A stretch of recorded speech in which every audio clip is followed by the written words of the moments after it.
Bollywood hero Saif Ali Khan మీదన దాడి జరిగింది.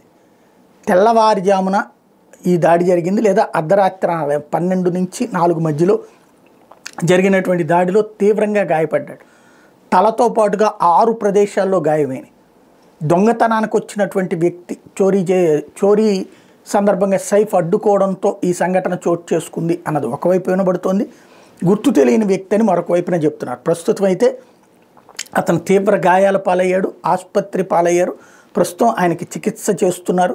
అసలు ఎందుకు జరిగింది ఏంటి అన్నటువంటి దాని మీద ఇప్పుడు దర్యాప్తు వైపుగా పోలీసులు అడుగులు వేస్తున్నారు. సైఫ్ అలీ ఖాన్ మీద దాడితో మొత్తం బాలీవుడ్లో ఉన్నటువంటి నటులందరూ తీవ్రంగా ఆగ్రహం వ్యక్తం చేస్తున్నారు.